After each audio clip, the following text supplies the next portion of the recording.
Hi class, I'm Rebecca Rojas. My lesson is for a kindergarten class. The theme of my unit is communities. My lesson is called Community Garden. In this lesson, I'll be using Vygotsky's educational dialogue to help my students.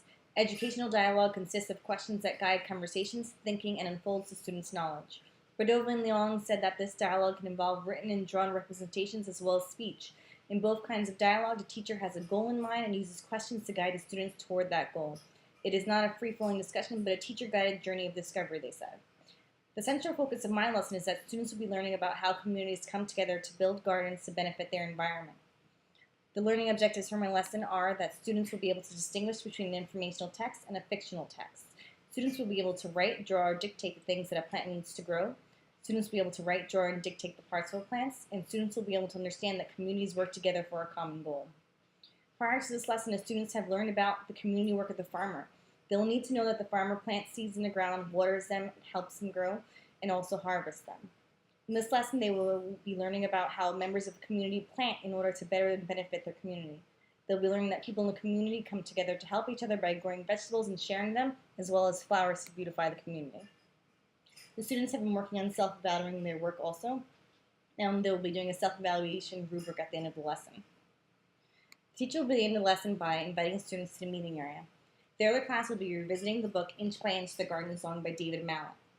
The song was introduced when we learned about the community helper, the farmer. The teacher will instruct the students to pay attention to what the characters in the book does to create his garden. The class will sing the song while reading through the book. After singing the song with the book, the teacher will tell the students that today they'll be able to pretend that they're real farmers and gardeners. The teacher will also ask the students what type of genre they think the story was. They should say it's a fictional story based on the pictures and what happens in the story. They'll ask, why do you think it's a fiction story? Why do you think the people plant gardens? What steps did the character take to plant his garden, and what we need to plant gardens? She'll also ask, how do you feel when they plant seeds, or when you see a plant or a garden or flowers? Teacher then will tell the students that one way to make sure we're ready to plant is to use an informational text to teach us about gardens and how to plant a garden. Teacher will remind the students that informational texts tell about real people, places, and things. Teacher will then review the features of informational texts, including pictures and captions. Teacher then will introduce the vocabulary words that they'll need for the informational text, using pictures and discussion. Teacher will ask the students to describe what they see in the pictures. This is a picture of a community working together, community gardens, volunteers who work together to make the community garden, and the word improve, using a before and after picture. After the teacher has discussed the vocabulary words with the students, the teacher will reintroduce the story Roadwork by Sally Sutton. Now, the beginning of the book was used to teach about construction workers, but in the back is a story of an informational text about community gardens. Title of Community Garden. The teacher will read the title and ask the students to echo.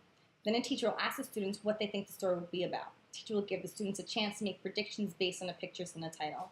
The teacher will then tell students that in today's stories we'll be learning about how to create a community garden. The teacher will ask the students if anyone has ever seen a community garden or been in a garden in their neighborhood. The teacher will then tell the students that today they'll be using informational text to help them create their garden.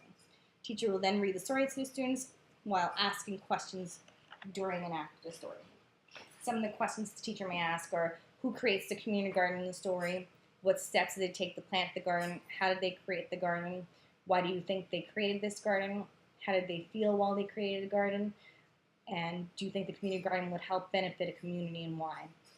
And if they had their own garden, what would they plant? The teacher will then direct the students to a teacher on the board labeled Our Community Garden.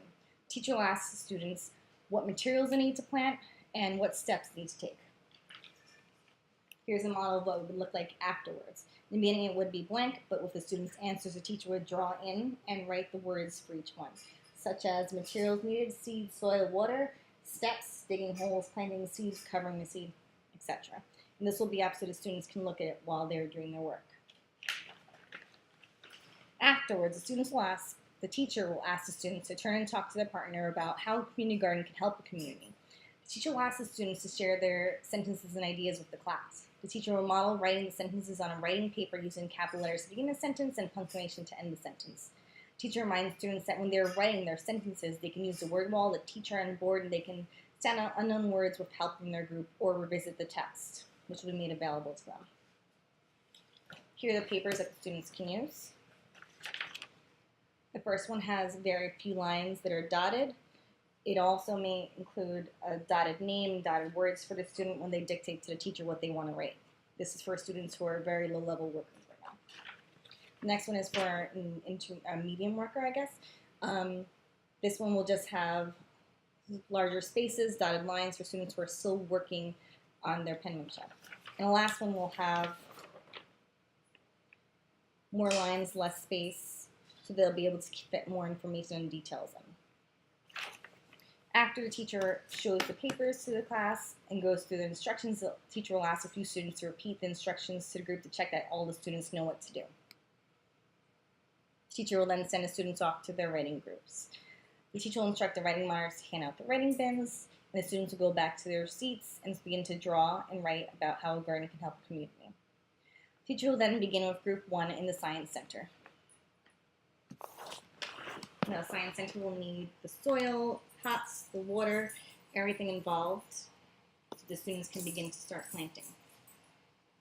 Now, while they're planting, the teacher will then again guide them by asking questions. Questions about the seeds, questions about how to plant the seeds, what are the parts of the plant, what does each part do. The teacher will ask why communities plant gardens and how the garden can help the community. The teacher will then send that particular group back and invite the next group to come. The next group will come with their papers so they've had more chance to write down what they've been doing, and they'll begin to discuss what they've done so far. They'll begin to discuss what they can add, such as details, labels for pictures, capitals, periods, etc. Then the teacher will guide them to plant their seeds, referring back to the chart to guide the students who need help. The teacher will continue with each group until all students have had a chance to plant in the community garden. After all the students have finished planting, the teacher will make her rounds of the classroom, observing and checking off what each student has been able to achieve. This is the teacher checkoff sheet. It has all the goals that the students should have achieved by the end of the lesson. The teacher will go around checking off which goal each person has achieved, and if the teacher has not checked that off, that just means that the teacher needs to reteach something later on. The teacher is also going to be handing out the self-evaluation sheet. Self-evaluation sheet basically is a self-evaluation for the students, and they'll be doing it by themselves. It's novice, apprentice, practitioner, and expert, and the faces match what each one is. So it starts off with a kind of sad face to a very good smile. And the goals are, I tried to write my name and trace it, I noticed and tried to include details in my pictures, and I followed the directions for the assignment. Now, after students have completed their pictures, their writing, their planting, and self-evaluation rubrics, the teacher will invite the students to return to the meeting area with their writing. The teacher will invite students to come up and share their writing. And the teacher will ask the paper monitors to collect the papers in rows and bring them to the science folders. The teacher will then tell students that they'll be lining up to bring their planters to the windowsills outside the classroom so they can get sunlight. And that's my lesson. Hope you enjoyed it. Thank you.